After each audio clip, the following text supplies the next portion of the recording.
del timón.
Bagi suku besar Arfak, kenapa sampai dikatakan rumah kaki seribu? Ya, karena tujuan utama adalah untuk rumah itu harus kokoh, sehingga harus punya banyak tiang-tiangnya atau kaki. Nah, jadi filosof tiang-tiangnya ini menunjukkan di mana kekompakan orang Arfak itu ya harus kokoh. Ya. Artinya diperlukan adanya kesamaan dalam arti kesamaan dalam menyelesaikan suatu masalah dan lain sebagainya. Bahkan tempat berkumpulnya keluarga untuk menyelesaikan masalah. Bahkan untuk melakukan ritual-ritual adat juga harus ada di dalam rumah tersebut. Nah, sedangkan rumah kaki seribu sendiri, ya itu tadi tujuan utama adalah supaya rumah ini sangat kokoh. Entah itu berapa tahun ke depan rumah itu masih kokoh. Dan bahan-bahan untuk membangun rumah ini ya itu pilih kayu-kayu yang sangat kuat, kualitasnya bagus. Nah, diantaranya adalah bipueng, mbija, kemudian bemem. Nah, itu kayu-kayu yang dianggap sangat bagus kualitasnya, sehingga bertahan dalam waktu 5-20 tahun itu masih.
Pakunya dari sejenis rota kecil, atau dalam bahasa setempat disebut baba, dan tiang-tiang terbuat dari kayu.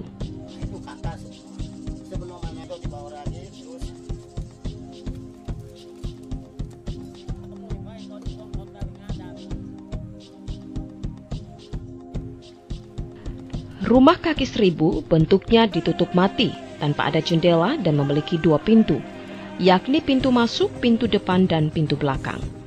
Pintu merupakan pembagian 2 kamar, yakni sebelah kanan dan kiri.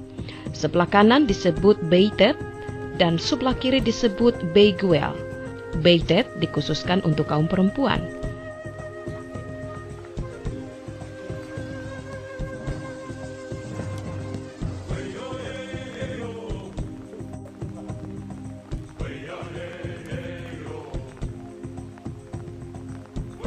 Di Beitet terdapat satu tungku panjang mengikuti arah pintu dari depan belakang.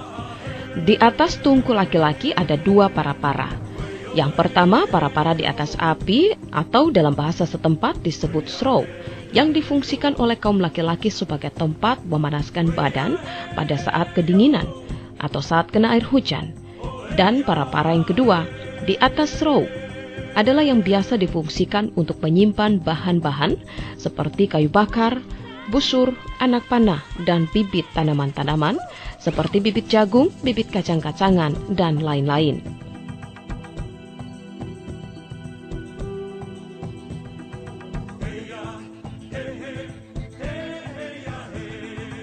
Sedangkan Beiguel terdapat satu tungku yang memanas.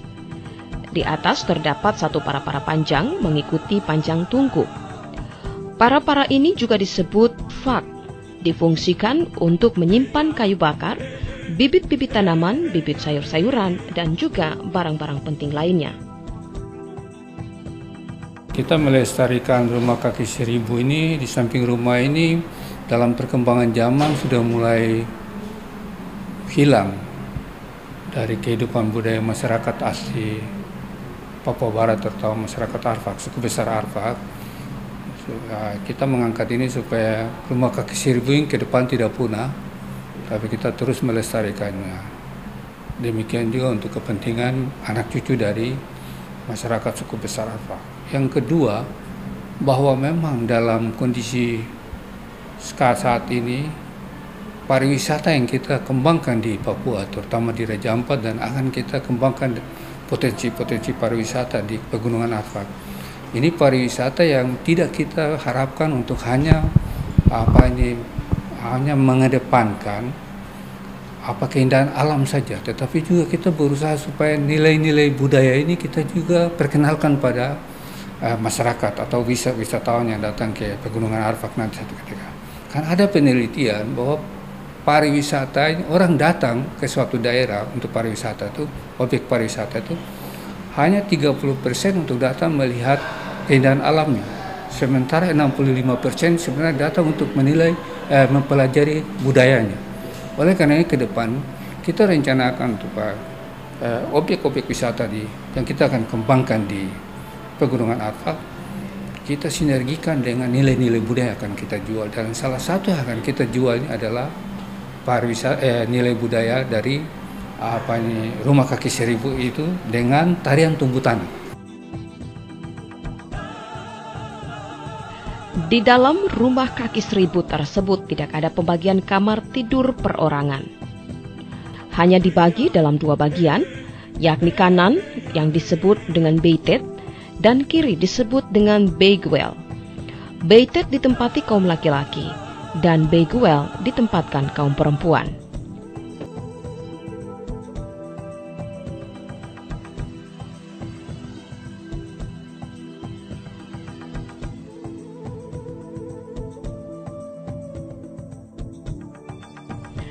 Rumah kaki seribu terdiri dari beberapa penyanggah dan tiang-tiang keliling, atau dalam bahasa setempat disebut Iyehei dan lainnya, dengan jumlah tiang penyangga 9 hingga 12 tiang, tergantung pada ukuran rumah.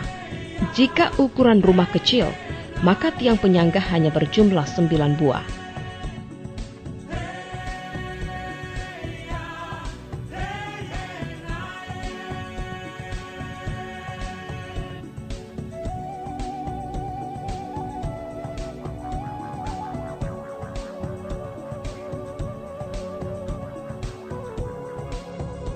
Sebaliknya, jika ukuran rumah besar, maka tiang penyangga yang dibutuhkan berjumlah 12 buah.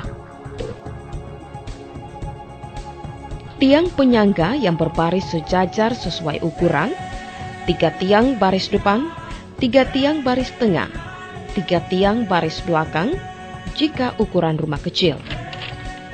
Sedangkan rumah dengan ukuran besar, maka 4 tiang penyangga berbaris di depan, 4 baris tengah, 4 baris belakang, dan dikelilingi tiang-tiang luar.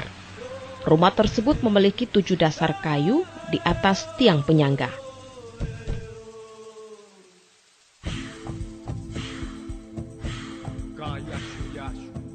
Jadi itu kita perlu membangunkan rumah kaki seribu itu, kita butuhkan tenaga.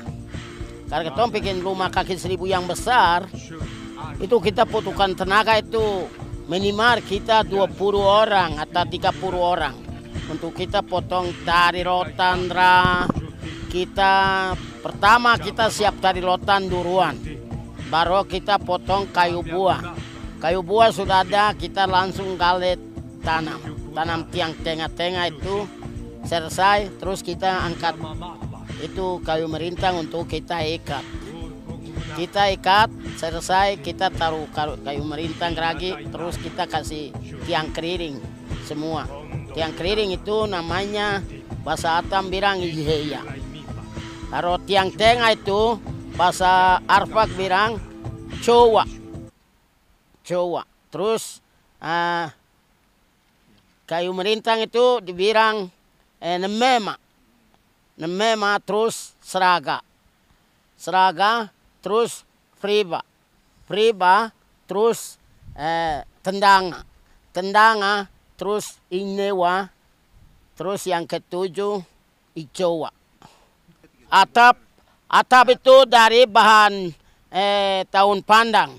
Kita sekarang itu dipakai surat, tapi dulu itu kita ikat tari. Kita ikat benang tari kita hitung nomor yang pertama, yang kedua. Hadir semua untuk kita gotong royong bahan untuk rumah kaki seribu itu.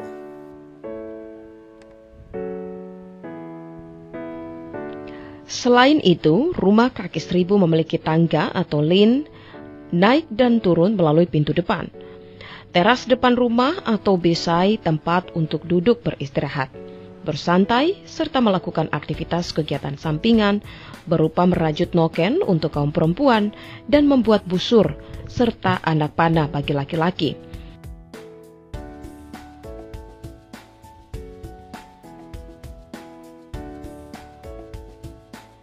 Sedangkan di bawah kolong rumah ditempati hewan-hewan piaraan seperti babi, ayam, anjing, dan binatang piaraan lainnya. Sedangkan di pinggiran rumah biasanya ditanami tanaman-tanaman seperti pisang, keladi, singkong, ubi-ubian, serta sayuran.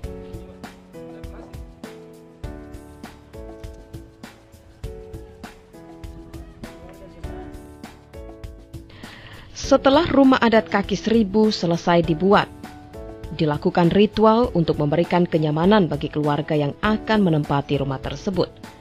Pihak keluarga yang memiliki rumah menyiapkan 1 ekor babi atau ayam sesuai dengan kemampuan untuk pentabisan rumah kaki seribu sebelum ditempati.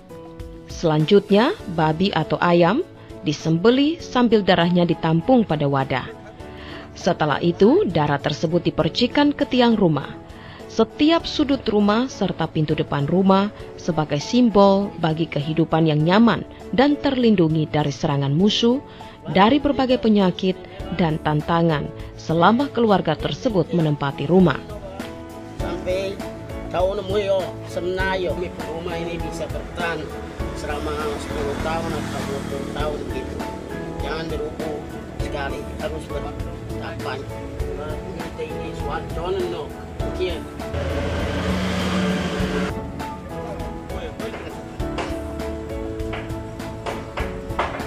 Bagi beberapa ini, bayarnya kian, don no, 2 tahun muyo semenayo, do kerja bawa kian nayo, dan itu untuk don no.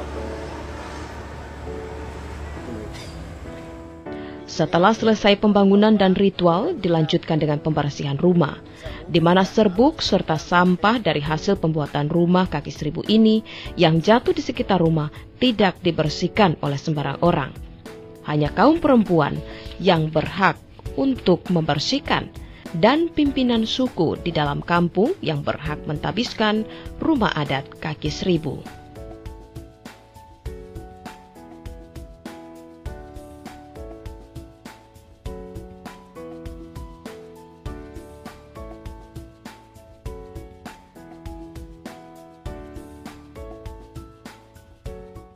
Umumnya Rumah Kaki Seribu juga menunjukkan identitas dari kebudayaan Arfak.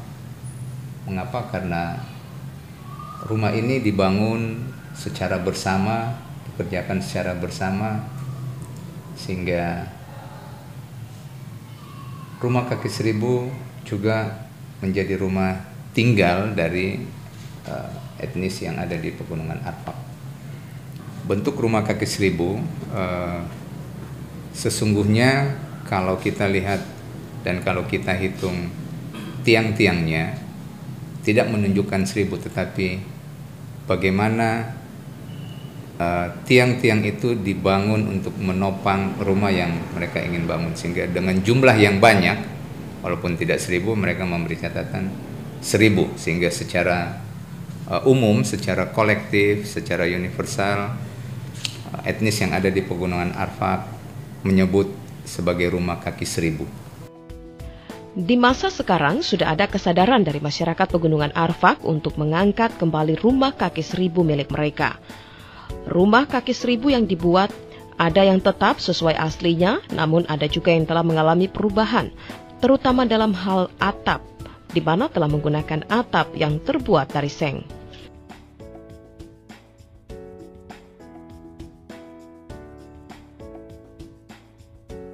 Demikian sekilas Rumah Kaki Seribu sebagai rumah adat masyarakat di Pegunungan Arfak yang memiliki filosofi rumah tinggi sebagai benteng bagi kelangsungan hidup masyarakat yang diturunkan oleh para leluhurnya sejak dahulu hingga generasi berikutnya, bahkan sampai saat ini. Ini juga menjadi ciri bagaimana mereka secara satu dengan yang lain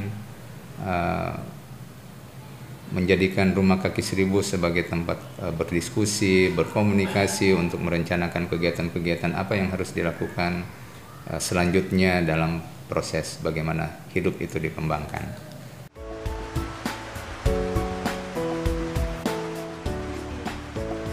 Melalui filosofi dibangunnya Rumah Kaki Seribu memiliki arti penting bahwa rumah sebagai pengamanan bagi diri dan juga identitas sang pemilik.